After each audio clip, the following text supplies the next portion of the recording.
Bem-vindos à 36ª edição do Roda Viva, um programa que leva um pouco dos Açores até ao resto do mundo e traz um pouco do mundo até aos Açores. Pedro de Lalanda, Pedro Gomes, sejam os dois bem-vindos. Esta semana, depois de Vasco Cordeiro ter dado instruções ao seu governo para exonerar Joaquim Pires e Cíntia Martins, depois de terem sido conhecidos, constituídos, arguidos, dizia eu, num processo de investigação na sociedade SPRI, uma sociedade do chamado setor público empresarial regional que entretanto foi extinta, ficamos a saber que, apesar da presunção de inocência, apesar de apenas estarmos ainda numa fase de instrução do processo, o Governo Regional dos Açores dá uma indicação para a sociedade civil de que não perdoará daqui por diante faltas éticas aos seus membros de governo. Piedade, tardou, mas chegou o dia em que, de facto, o Vasco Cordeiro tomou uma posição firme em relação a essas situações. Houve outras para trás, foram-se sempre escudando na presunção de inocência, mas em política não há presunção de inocência, não é verdade? Eu acho que é importante a gente enquadrar aqui um bocadinho este fenómeno da SPRI, portanto, a Sociedade de Promoção de Reabilitação da Habitação e Infraestruturas, foi criada em 2003 e foi criada de alguma forma na sequência do sismo do Faial, mas também o seu objeto alarga-se para além das questões da catástrofe e da emergência. E no texto da sua criação é referido que a constituição desta sociedade apresenta inegáveis vantagens, sem quebra da transparência, porque agiliza processos de contratação, nomeadamente permite obtenção de condições mais favoráveis para financiamento. É também importante a gente saber que esta sociedade tem como capital social inteiramente o Governo Regional, portanto, ou seja, o único acionista da SPRI. Era, porque a noção da SPRI foi extinta. Exatamente, era.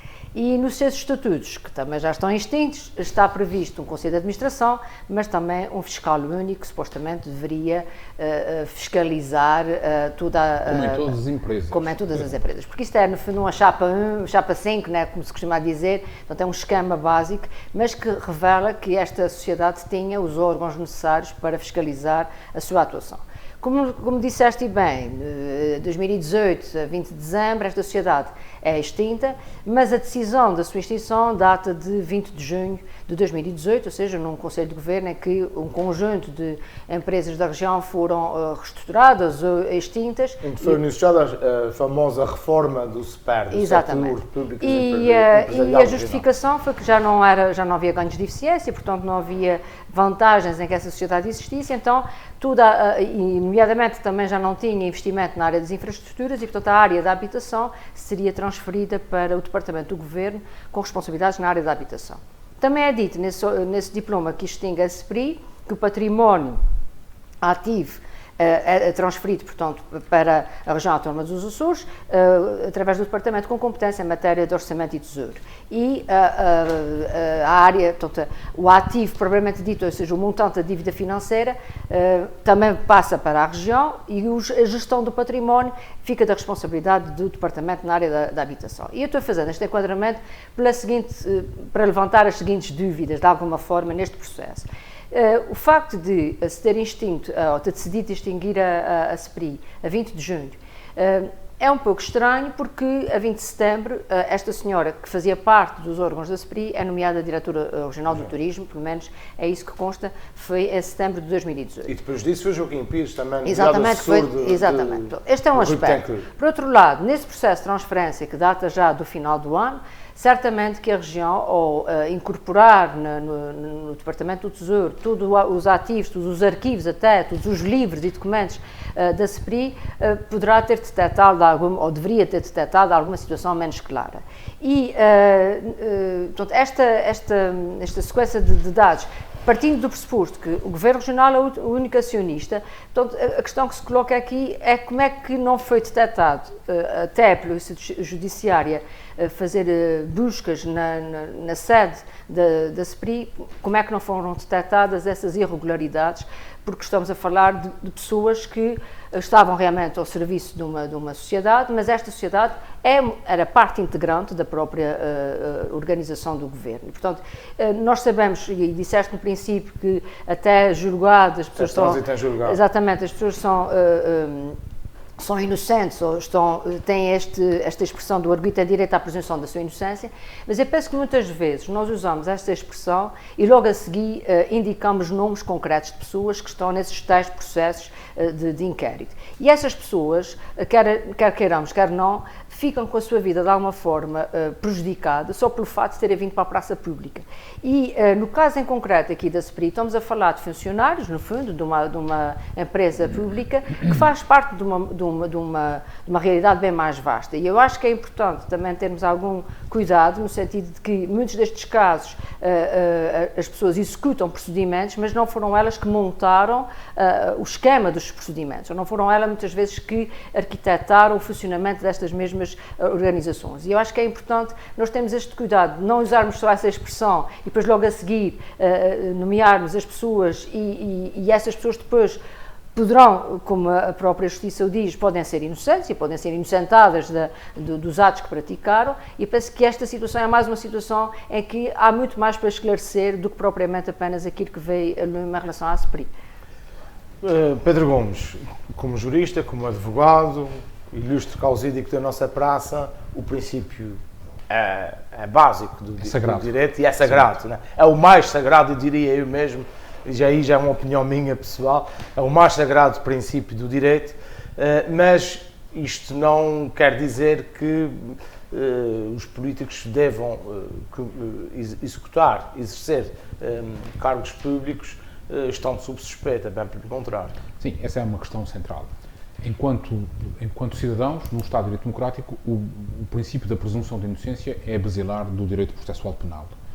Só há culpa, desde que esteja provada, por uma decisão transitada em julgado, isto é, uma decisão da qual não se possa recorrer mais. Até lá, as pessoas são inocentes. Todos os casos mediáticos do país, todos os casos anónimos do país que estão sob investigação, possam ter sido julgados e que não possam estar em recurso, gozam da mesma presunção. Seja quem for o cidadão, seja qual for a circunstância. Rico ou pobre, influente ou menos influente, político ou não político, do ponto de vista do Estado do Direito Democrático, este é o princípio. Felizmente temos todos essa segurança. Exatamente. E é de facto uma segurança, é um direito de liberdade e das liberdades individuais. Primeiro aspecto. Segundo aspecto é um aspecto, quando se trata de políticos, a coisa fica mais fino, como se costuma dizer. E naturalmente que democraticamente é difícil manter num cargo público alguém que pode estar a lutar na justiça pelo seu bom nome, pela sua honra, para se defender de um processo judicial. Mesmo para proteger a pessoa, mesmo para proteger o arguido nesse caso. Mesmo para o proteger e para proteger os interesses públicos. E o que é normal é que as pessoas, nestas circunstâncias, acabem por apresentar a sua demissão, resignarem às suas funções, renunciarem aos seus mandatos, para poderem defender-se com toda a amplitude, sem estarem constrangidos pelo exercício da função pública, libertando o lugar público para que outro possa desempenhar essas funções. De ministros, de secretários regionais, a diretores regionais, a dirigentes de empresas, deve ser este o princípio. É um princípio também de ética republicana no exercício de funções públicas, que não tem a ver, repito, e creio que é importante, não tem a ver, nem pode ter tido como uma admissão de culpa ou uma confissão do que quer que seja. É uma garantia de defesa do próprio, mais ampla, e é também uma garantia para os cidadãos de que alguém, sob uma suspeita, não está a tomar decisões que nos afetam a todos na função que a pessoa exerce. Em terceiro lugar... Mas há aqui uma coisa que a Piedade diz que me parece interessante, que é...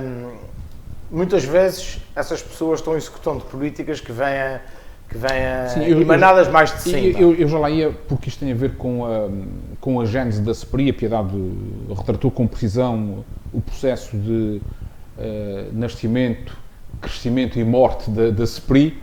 Para usarmos aqui uma linguagem biológica, só não se reproduziu, não é? Mas a SPRI. Mas outras empresas nasceram e pulularam. Isto é um exemplo de uma empresa que o direito parasita do orçamento regional.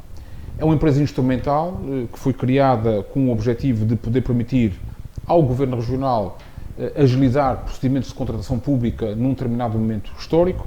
A partir de certa altura passou a entrar para o perímetro, portanto deixou de ter interesse. Exatamente, a partir do momento em que passou a entrar para o perímetro das contas públicas, deixou de ter interesse, porque estava submetido às regras da contratação pública, o seu endividamento contava para o endividamento regional e deixou de servir instrumentalmente para as finalidades para que foi criada. E o que é verdade é que é uma empresa que também vivia tal como muitas outras empresas do setor público empresarial regional, vivia, sobretudo, das transferências efetuadas pelo orçamento regional para a empresa, porque as suas receitas eram escassas. Isto acontece também com muitas empresas, daí a designação de uma empresa parasitária do orçamento regional. E era uma mão longa da administração pública regional, do Governo Regional dos Açores. Naturalmente que eu não tenho nenhuma dúvida, e eu creio que nenhum açoriano tem dúvidas, de que quem mandava de facto na SPRI, quem tomava as decisões da SPRI, não era o Presidente do Conselho de Administração nem a sua administração, era o Secretário Regional da Tutela, era o Vice-Presidente do Governo, que tem toda a área financeira, e o Conselho de Administração, diria eu, geria os procedimentos correntes e as grandes decisões, as grandes opções da vida desta empresa eram tomadas fora do âmbito estrito de um Conselho de Administração, desde que não acontece com outras empresas. A SATA é o exemplo típico. Ainda aqui há dias de manhã ouvi um noticiário, dei por mim espantado, a ver duas secretárias regionais a anunciarem a abertura de uma nova rota, sem perceber que a conferência de imprensa, percebendo que a conferência de imprensa não estava a ser dada pelo Conselho de Administração. Portanto, é o exemplo disso que eu estou a dizer. Agora, isto não exime o Governo de uma responsabilidade política de controle desta empresa. Nós aqui já falámos disto quando discutimos a ATA, que é outra entidade. Quando discutimos inclusivamente essa chamada reforma do SPAR. Exatamente. O Governo Regional, como acionista único desta empresa, naturalmente que tem a obrigação de velar pelos interesses públicos e, sobretudo, especialmente, se é uma empresa que age diretamente sob tutela apertada do Governo Regional, cumprindo estritamente as indicações do Governo Regional. O Governo Regional não é uma... Curiosamente, quando o Governo Regional anuncia a reforma do SPAR, anuncia uma série uma série de medidas, mas as únicas duas que foram concretizadas é a extinção da SPRI e a saída da ATA. Exatamente. Que são as duas que têm problemas. São as duas que têm problemas. Isto indicia aqui qualquer coisa. Sim, claramente. Claramente. Eram as empresas que tinham, uma empresa e outra uma associação, que estavam a ser alvo de um inquérito que já estava em curso há longo tempo. E, naturalmente, o Governo procurou desembaraçar-se, esta é a expressão, desembaraçar-se rapidamente da sua intervenção, no caso da SPRI, de participação social, extinguindo, ou no caso da ATA, saindo de associado, como forma de se afastar de um contexto politicamente perigoso e, se calhar, judicialmente quente, não é? Não sabemos o que é que os inquéritos vão dar, não sabemos se vão dar acusações, que acusações é que vão ser proferidas nestes inquéritos, mas o que é verdade é que é uma situação do ponto de vista político. Eu gostava de introduzir aí um aspecto que eu acho que é importante e que se relaciona com o tema que nós falámos na semana passada, que tem a ver com o descrédito que, de alguma forma, quem ocupa cargos políticos está a dar à vida política. Portanto, se uma das razões naquele estudo sobre a abstenção tinha a ver com a culpa, se quisermos, ou com a atuação, ou com alguma responsabilidade da classe política na forma como dá sinais para a sociedade civil. Todos estes processos não abonam a favor de quem aceita responsabilidades na atividade política. E vem supostamente confirmar que as pessoas que aceitam cargos políticos são pessoas que vão para se aproveitar dos cargos políticos. Eu acho que é importante e é muito urgente até que estes dois processos em particular sejam rapidamente esclarecidos, para se limpar um pouco esta imagem e até se perceber e justificar porque é que o Governo sai no momento em que sai, até porque poderia eventualmente, voltando aqui uma hipótese, ser o próprio Governo ter chamado as entidades para clarificar a situação em que estava inserido. É uma hipótese, uma vez que era uma das partes interessadas em que as coisas...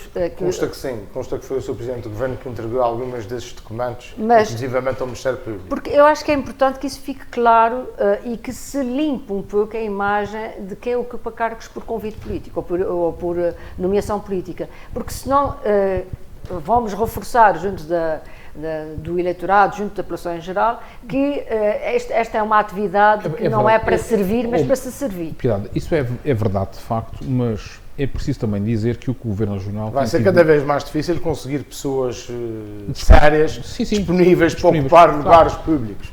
Mas nestas matérias, a conduta do Governo Regional tem sido oscilante e não tem sido igual nas situações em que há suspeitas de favorecimentos, de utilização indevida de dinheiros públicos em proveito pessoal, de violação de normas legais que dão origem a comportamentos criminais. Olhemos para 3 situações próximas temporalmente. Nessa situação da SPRI, o Governo Regional, o Sr. Presidente do Governo Regional fez saber que tinha dado indicações para que a Diretora Regional do Turismo fosse demitida das suas funções, fosse exonerada das suas funções. Muito bem, portanto, não foi a própria sequer que teve tempo para apresentar a sua demissão. O ter tempo teve. Não fez. Não foi exonerada. Na ata, o Governo Regional não atuou nem desatou. Isto é, a situação estava em ebulição, houve constituição de arguidos, mas o Governo Regional não tomou nenhuma posição enquanto participante e enquanto decisor estratégico da ata, enquanto entidade que de facto mandava na ata e não fez nada para que a situação societária da ata se pudesse alterar, afastando as pessoas que estariam constituídas como arguidas, desde logo o presidente da direção da ata. E o caso da evacuação de São Jorge, que nós aqui tratámos há algum tempo atrás, em que, de facto, o que aconteceu foi demitiu-se quem teve que se demitir.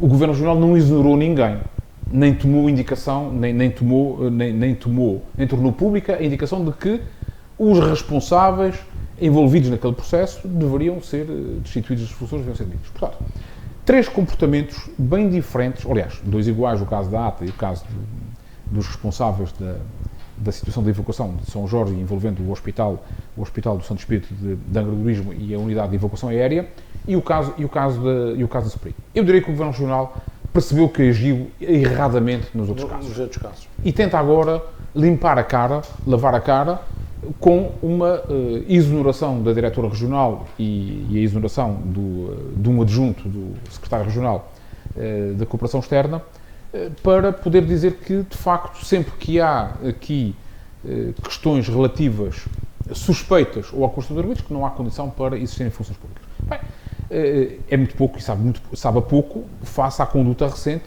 do Governo Regional, que por acaso é presidido pelo mesmo Presidente e em que os secretários regionais são exatamente os mesmos que eram há 6 meses atrás.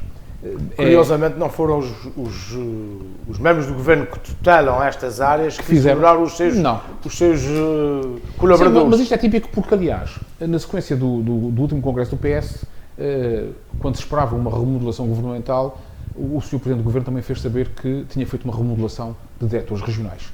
E, aliás, as notícias que saíram, a notícia que saiu oficial do Gabinete de Imprensa do Governo foi que o Presidente do Governo remodela diretores regionais, como se isto de facto fosse uma remodelação, porque, como na altura comentámos, os diretores regionais não são membros do Governo.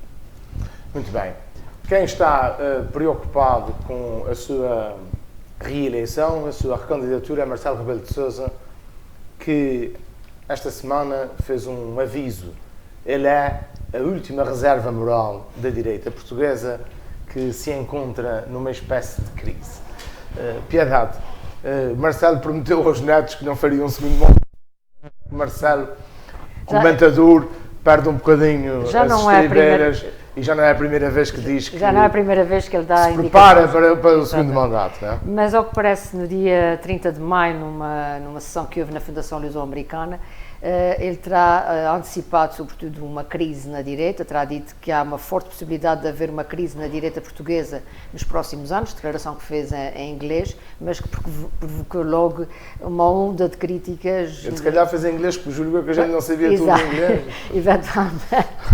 Mas o certo é que gerou críticas sobretudo dentro do PSD, de comentadores até afetos ou mais próximos do PSD, e de alguma maneira Marcelo, com essas declarações, esqueceu-se que era Presidente da República e lembrou-se do seu papel de comentador político que foi durante muito tempo na televisão. Por outro lado, também parece ter-se esquecido da sua própria família política, portanto, de onde é que ele veio e até de já ter sido Presidente do próprio PSD.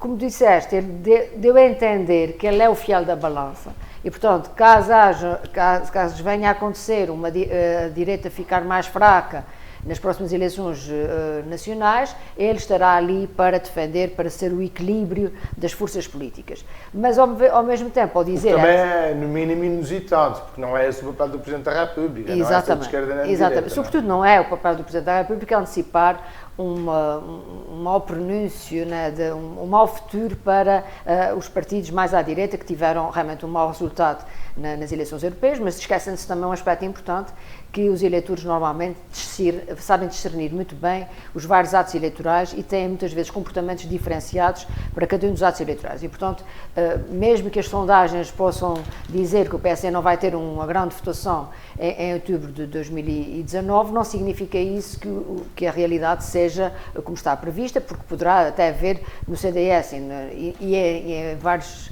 outros partidos, porque foi um aspecto que comentámos aqui a propósito das europeias, é que neste momento os partidos com experiência governativa estão a reunir uma percentagem mais baixa de eleitorado e há um conjunto de partidos, ainda hoje, aliás no dia 5 de junho, houve mais um partido que foi consagrado no Tribunal Constitucional, portanto, que está ligado ou reagir, penso que chama-se reagir ou reativar, qualquer coisa deste género, penso que ligado muito também às questões ambientais, penso que é essa a problemática. Um concorrente do PAN, com certeza. Provavelmente. E o que é aqui em relação a essas declarações de Marcelo Rebelo de Sousa, foi a reação um bocado estranha de Rui Rio em relação a essas declarações. Rui Rio disse que o problema não estava na direita, mas que o problema estava no sistema. Isto faz-me lembrar um bocadinho a linguagem futebolística, que se criticava muitas vezes o sistema, mas o certo é que quando se chuta para cima, dizer que o problema não está nos partidos ou nas forças partidárias ou nas suas estratégias, mas está a nível de um sistema político em geral, penso que uma forma de negar, uma atitude de negação daquilo que cada um destes partidos que está numa situação mais vulnerável ou que está numa situação mais fragilizada, que são peças do sistema, deverá fazer em termos de uma autoanálise, uma autocrítica das suas estratégias. Pegando, por exemplo, no caso do CDS, que continua a manter o estilo das feiras e dos mercados como o seu palco preferencial para fazer campanha eleitoral, e houve inclusive um dos responsáveis que justificou isso dizendo que era ali que estava o povo, é esquecer-se que hoje em dia são as redes sociais que chegam mais rapidamente às pessoas e, portanto, desde logo não usar os canais mais eficazes para passar a mensagem parece-me um desajuste por parte destes partidos. E outro aspecto também importante quer o CDS, quer o PSD, no fundo não conseguiram, e se calhar têm pouco tempo para o fazer até outubro, posicionar-se corretamente em termos do espectro partidário, porque sentiram, e estas eleições de alguma forma deram essa indicação, de que o Partido Socialista ocupou uma parte do centro e se calhar ocupou ou cativou uma parte dos eleitores que já votaram PSD e até se calhar que já votaram CDS. E, portanto, é esta necessidade que o PSD tem de se redefinir e que se calhar não consegue o fazer até outubro, que está aqui em causa. Por outro lado, penso que também não foi correto da parte do PSD em relação a essas declarações e ao seu posicionamento atual, estar sistematicamente a denegrir figuras do Partido Socialista, ter tomado posições se calhar não as mais adequadas quando foi dos dossiês das corporações, quer dos enfermeiros, quer dos professores, particularmente dos professores. Penso que não lhes correu bem esta forma de fazer política e, de alguma forma, Marcelo Rebelo de Sousa quer se descolar destas posições, quer ficar numa pseudo-posição neutra e, no fundo, como dizias há bocadinho, preparar uma recandidatura dizendo que eu sou a figura que pode dar aqui, no futuro de Portugal, o equilíbrio que Portugal precisa. Ao mesmo tempo desvalorizando uma situação em que ele viveu nos últimos meses, nos últimos anos, inclusive, gerindo um país que foi governado por uma coligação com o apoio partidário de centro, com o apoio da esquerda. Portanto, penso que não se deu mal com esse quadro político, no entanto, deu a entender que não haveria nenhuma alternativa a esse quadro político. A geringonça deu-se muito bem com Marcelo, Pedro Gomes. Inusitadamente, Marcelo foi talvez a grande tábua de salvação deste governo de António Costa. José Miguel Júdice disse essa semana que o PSD se tinha escutado. Marcelo faz essa declaração ainda no último domingo na Fundação Luso-Americana para o Desenvolvimento. Há aqui, da parte de alguns históricos do PSD, algum desalento com este PSD de Rui Rio, ou é mesmo com a social-democracia em geral e com o centro-direita, digamos, em Portugal. Uma vez que Portugal está um pouco em contraciclo, não é? Porque o centro-direita está a ganhar espaço a nível do resto dos países da Europa e Portugal, ao invés, entra numa espécie de ciclo ao contrário. Ciclo de centro-esquerda. Quase uma aldeia gaulesa do ponto de vista ideológico na Europa. Eu creio que a declaração do Presidente da República deve ser interpretada a vários níveis. Em primeiro lugar, eu acho que um Presidente da República não deve fazer aquele tipo de declarações como a que Marcelo Rebelo de Sousa fez na Fundação Luso-Americana.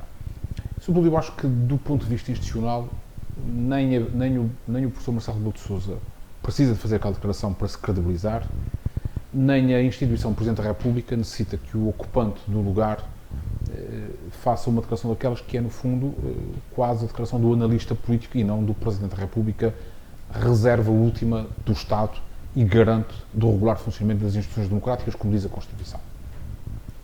E, sobretudo, o Presidente da República não precisa pescar o olho à esquerda para garantir a reeleição. Até porque ele arroga-se reserva moral da direita. Ele tem cotas de popularidade elevadíssimas, como nenhum outro Presidente da República teve no final do seu primeiro mandato. Pode decidir recandidatar-se tranquilamente e não fazer campanha eleitoral até dar-se esse luxo, porque será reeleito com uma larguíssima maioria, com o apoio do PSD, do PS, do CDS, enfim, não trata-se cá apoio do PCP, mas terá do Aliança, do Basta, do Chega, do Livre... Com um conjunto vasto de apoios. Ele não precisa fazer este tipo de declarações para poder também dizer à esquerda do país que poderá estar disponível para viabilizar um governo de uma geringonça 2. Porque a questão é esta, a questão não é da direita, a questão é da esquerda. Eu vejo isto ao contrário. Porque, declaradamente, o PSD, enfim, a avaliar pelas sondagens e pela performance eleitoral nestas eleições europeias, o PSD não ganhará as próximas eleições legislativas de outubro. E dificilmente conseguirá, com o CDS e eventualmente com a Aliança, formar um bloco suficiente para poder garantir uma viabilização parlamentar de um governo. Não é possível constituir uma geringonça à direita com um quadro parlamentar tão fragmentado era preciso alterar-se muito o atual quadro eleitoral. O PS também não ganhará com uma maioria absoluta. Aliás, eu aqui disse a semana passada que os dois grandes partidos, PSD e PS, têm dificuldade em crescer eleitoralmente. E esta eleição veio confirmar que, de facto, também o PS tem dificuldade em crescer do ponto de vista eleitoral. Foi isso que o José Miguel do Judice quis dizer, quando disse que o PSD se tinha esgotado. Exatamente. Mas também o PS também se esgotou do ponto de vista eleitoral. E é mais natural que haja uma reedição de uma qualquer geringonça. E o mais natural é que haja erosão nesses dois grandes partidos. Exato. A favor dos outros partidos, porque vão surgindo e crescendo. Exatamente. E o que é verdade é que Marcelo Rebelo de Sousa vai ter que ser confrontado com a necessidade de impulsar ou não um governo de uma nova geringonça. Porque convém lembrar que quem impulsou este atual governo não foi Marcelo Rebelo de Sousa, mas sim Cavaco Silva. Foi dos últimos atos que praticou enquanto Presidente da República. Marcelo Rebelo de Sousa herdou já a situação estabilizada do ponto de vista político. António Costa, Primeiro-Ministro, com um governo com apoio parlamentar à esquerda. Marcelo vai ter que fazer uma escolha. E não quis dizer aquilo que ele disse, aquilo que é óbvio, que há uma crise nos partidos da direita. O PSD não consegue crescer eleitoralmente porque não tem por onde crescer eleitoralmente, porque o espaço do centro está ocupado pelo PS, e o CDS está a fragmentar-se também do ponto de vista eleitoral, a erosionar-se, sem ter a possibilidade de crescer, provavelmente, e, portanto, não vai ter o grupo parlamentar que teve nas últimas eleições, se calhar. E não estou a dizer isto com leitura direta das europeias, porque com a taxa de abstenção que houve não podemos fazer esta transposição direta. Mas ele está a dar um sinal à esquerda de que, enquanto Presidente da República, está aberto a uma solução governativa de uma natureza idêntica a esta que nós temos. Agora, eu creio que há uma segunda interpretação, que é, não há uma crise da direita, nem há uma crise da direita. Eu acho que há uma crise que atinge o sistema político português. E isto é verdade, e aqui o Rui Rio tem razão. Disse-o de uma maneira muito desajeitada, muito pouco hábil, como aliás é seu timbre, mas ele não deixa de ter razão substancialmente. E vamos olhar para... Daí o contraciclo, talvez. Exato. Vamos olhar aqui para um estudo que foi publicado esta semana, editado pela Fundação Francisco Manuel dos Santos, um estudo da responsabilidade do professor Tiago Fernandes, que é sobre as instituições e a qualidade da democracia nos países do sul da Europa. E tem números que nos dão que pensar sobre os problemas do sistema político, a relação dos cidadãos com o sistema político. Apenas 29% dos portugueses confiam na Assembleia da República e apenas 18% confiam no Governo. Se quisermos somar estes dois valores, nós percebemos que apenas 47% das pessoas, dos cidadãos portugueses, confiam no órgão legislativo e no órgão executivo em Portugal. É um valor muito baixo. E então o valor relativo à confiança no Governo é baixíssimo, que só é superado pela desconfiança em relação aos partidos políticos. Apenas 11% dos portugueses confiam nos partidos. Pelo contrário, na Justiça, 41% dos portugueses confia. Isto é, 41% dos inquiridos acham que a Justiça é de confiança. E este resultado da Justiça... São aqueles que já passaram por lá. Subiu, este resultado da Justiça em 10 anos, em 15 anos, de 2000 para 2015, os dados são de 2015, subiu 10 pontos percentuais, passou de 31% para 41%. O que é que isto significa? Significa que os portugueses acham que o sistema político não é confiável, que os partidos não são de confiança e que veem na Justiça o último reduto de confiança, porque nós estamos a assistir aqui a um conjunto de condenações de políticos, de agentes que desempenham altas funções no Estado, em empresas públicas. Nós tivemos o Tribunal Constitucional a exercer uma função importantíssima durante o período da Troika, com decisões que tomou de salvaguarda de direitos dos cidadãos e repondo a legalidade constitucional, assegurando a legalidade constitucional. Isto tudo faz com que a Justiça seja vista como o último reduto fiável no Estado português. Ora bem, estes dados, enfim, não são dados únicos de Portugal. Se formos olhar para a Espanha, a coisa é um bocadinho pior. Apenas 12% dos cidadãos espanhóis confiam no Parlamento, nos partidos apenas 7%. Mas isto dá bem nota de que há um problema dos cidadãos com... Em relação ao sistema político. Ao sistema político e não apenas com a direita. Isto também atinge a esquerda, também atinge o PS, também atinge... Mas atenção, nós levamos mais de 40 anos de democracia e a escolha desses políticos é feita pelo povo, é feita pelos cidadãos. Com certeza. Portanto, eles são um pouco o reflexo das escolhas que nós fazemos. Sim, é verdade. E eu creio que a circunstância de termos os partidos que temos, com fortíssimas ligações às comunidades, bem ligados às pequenas localidades, com estruturas por todo o país, no caso do... Também permite algum caciquismo, digamos. Sim, mas também permite uma ligação afetiva forte e uma certa rigidez do sistema eleitoral, que é o que nós temos assistido agora. Não sabemos se daqui a 5 anos vai ser assim, porque nós estamos a assistir aqui ao nascimento, a Piedade dava aqui nota do nascimento de mais um partido, mais um pequeno partido, mas nós temos uma miríade de pequenos partidos e depois temos os pequenos partidos que se transformaram grandes. Nós tivemos o Bloco de Esquerda, que foi um pequeno partido há 15 anos atrás e que hoje é o terceiro maior partido nacional. Outro dia havia um comentário nacional que dizia que não fazia muito sentido haver estes pequenos partidos que, em vez de terem uma posição ideológica muito clara, estão essencialmente estruturados em torno de algumas causas ou de algumas bandeiras muito próprias. Mas eu penso que, provavelmente, é essa a linguagem que aproxima as pessoas das forças políticas, é falarem de assuntos, falarem de temas que lhes dizem muito respeito, em que eles se possam rever, de alguma forma, a justiça, que é um instrumento também de gestão de conflitos, que é acessível a qualquer cidadão, poderá eventualmente gerar esta maior confiança. Talvez a distância que as pessoas sentem dos dossiês, dos temas que são abordados a nível aliás, ocorre-me aqui uma expressão que eu ouvi outro dia de uma pessoa a dizer que alguém que estava a falar muito complicado e muito difícil, que não se percebia, dizer, ele está a falar muito político. Portanto, a ideia, o povo costuma associar a dificuldade de compreensão do discurso ao discurso, à linguagem política. Mas isso é um pouco os políticos gostam de se exibir na linguagem. Não percebem que em termos de comunicação é mais fácil dizer da forma que as pessoas entendem. Exato, e eu acho que quando a gente está aqui a revelar que há um afastamento, que há uma desconfiança, que há uma não rever-se, né? As pessoas não se revêem, né, nos seus representantes, também passa por este déficit de comunicação e déficit passa por isso, de mas linguagem. passa também por uma outra atitude do Estado na relação com os cidadãos. Por exemplo, esta semana o Dr. Mota Amaral publicou um artigo muito interessante em que refletia justamente neste aspecto. E basta lembrarmos daquilo que foi público aqui a semana passada com a autoridade tributária, com agentes da GNR nas estradas do país a parar condutores, devedores de dívidas ao fisco para fazer uma cobrança de beira de estrada. Coerciva de beira de estrada com recurso à penhora das viaturas. Naturalmente que isto é um excesso intolerável em democracia. E as pessoas não gostam, os cidadãos não gostam, e têm todo o direito de se indignarem com estas condutas. Porque isso é o contrário, por exemplo, de uma administração que tem um livro de reclamações, ou que tem a possibilidade do cidadão é o contrário criticar. de uma relação saudável das pessoas com a autoridade tributária.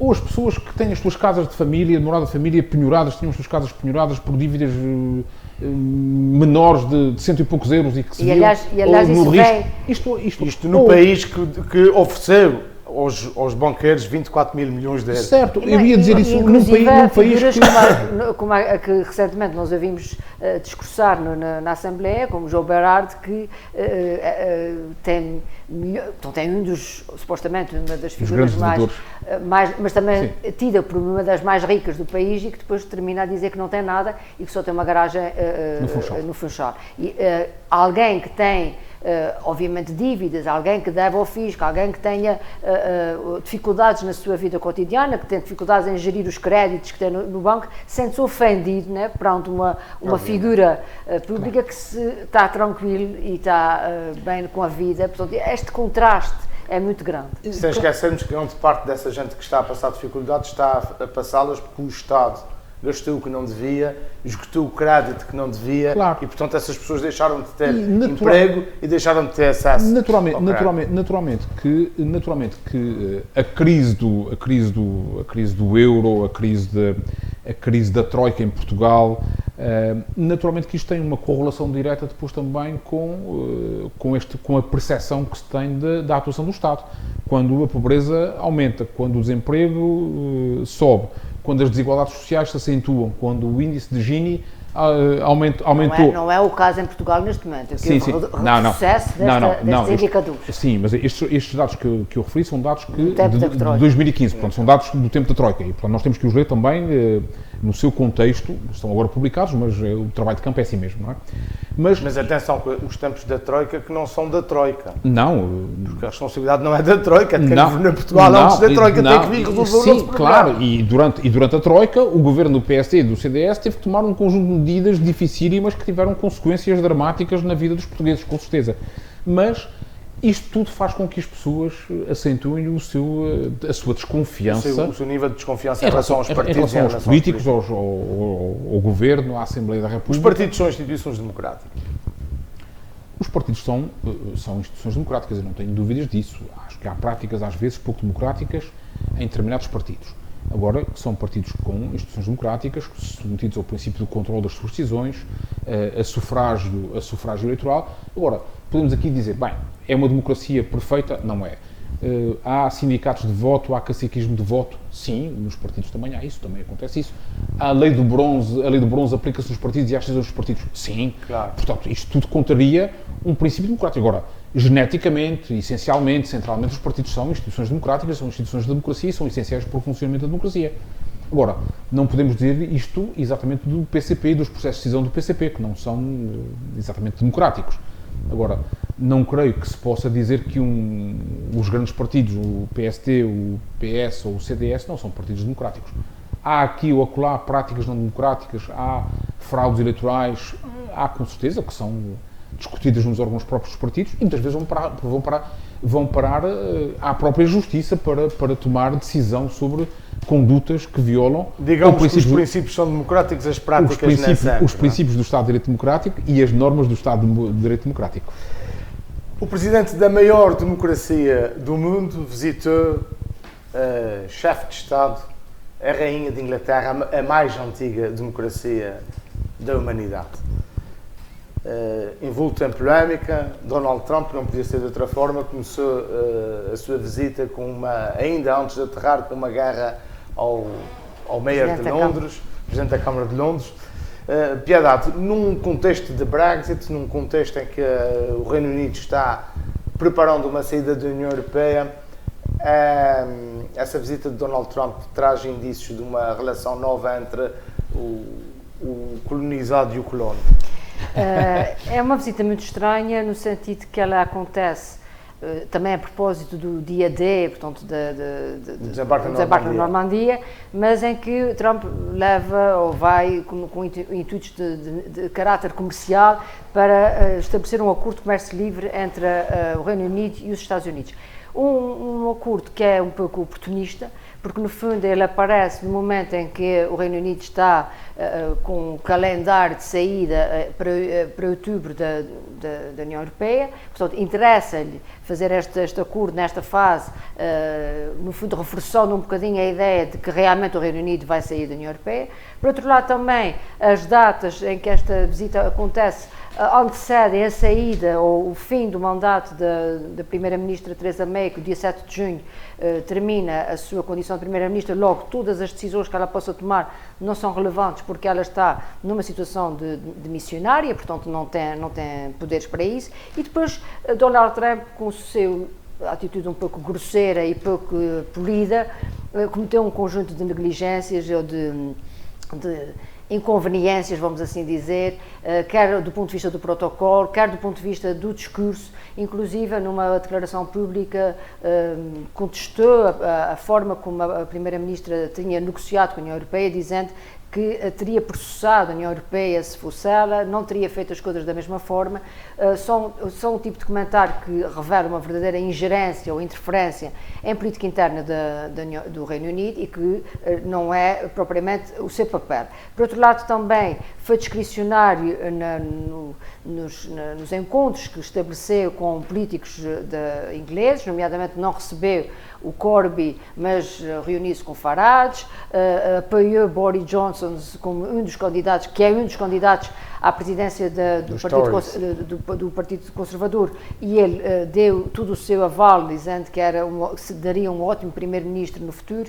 Para além disso, voltando à questão das suas atitudes inconvenientes, durante as cerimónias ou o jantar de gala, teve um gesto que não é bem visto ou bem quisto pelos ingleses, que foi pôr o braço nas costas da Rainha Elizabeth e tomou a decisão, ou decidiu, não sei em que contexto, levar a família toda para o jantar, para esta visita, portanto os filhos, os genros, as noras, etc. E pessoas essas que revelaram um certo deslumbramento de estarem em palácios, de estarem em contextos de uma sociedade com características obviamente completamente diferentes e que não tiveram qualquer dificuldade em pegar nas fotografias e publicá-las nas redes sociais. Portanto, ou seja, uma atitude que não combina com o caráter fleumático dos ingleses e a forma como eles gerem o protocolo e as regras de funcionamento.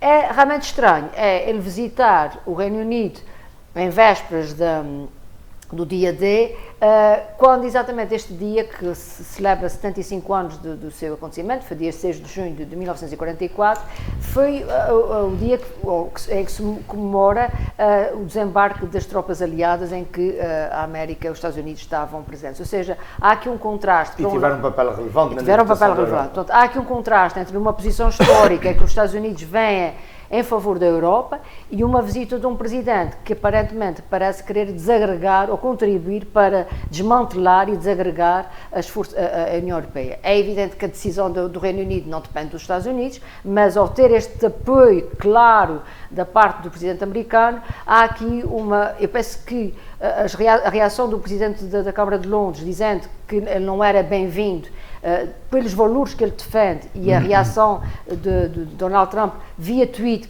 que é a forma mais corriqueira e mais habitual nele para fazer as críticas, não seria se calhar o Presidente da Câmara de Londres que deveria ter reagido à presença de Trump em Londres, mas sim a própria União Europeia.